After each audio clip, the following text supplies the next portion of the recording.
cannot accept that the world's preeminent peace and security body lacks a permanent voice for a continent of well over 1 billion people, a young and rapidly growing population, making up 28% of the membership of the United Nations.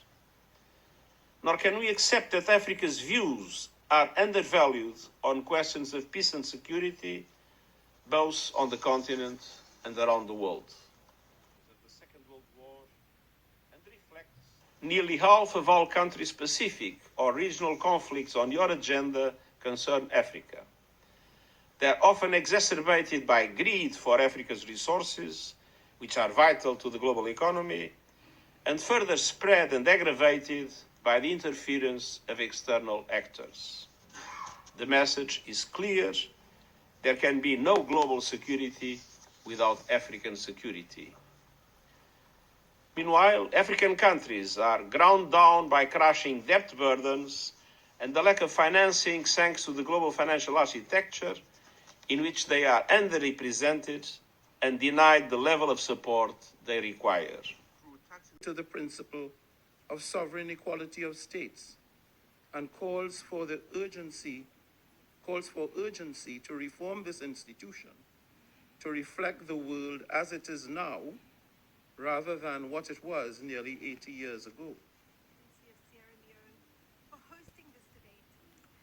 Africa's experience of the UN system over the past 80 years has been one of misrepresentation and underrepresentation.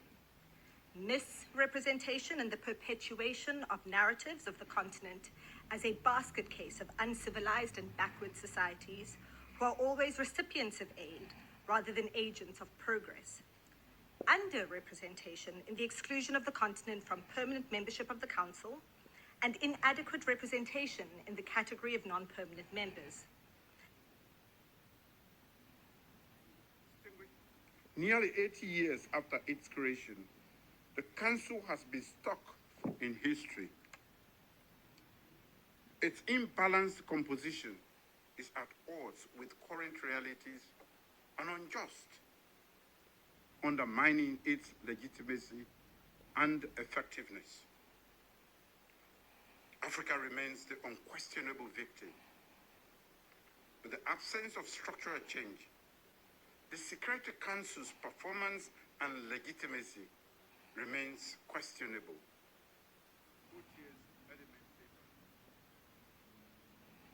Africa demands 2 permanent seats in the UN Security Council and 2 additional non-permanent seats, bringing the total number of non-permanent seats to 5. The African Union will choose the African permanent members. However, if UN member states wish to retain the veto, it must extend it to all new permanent members as a matter of justice.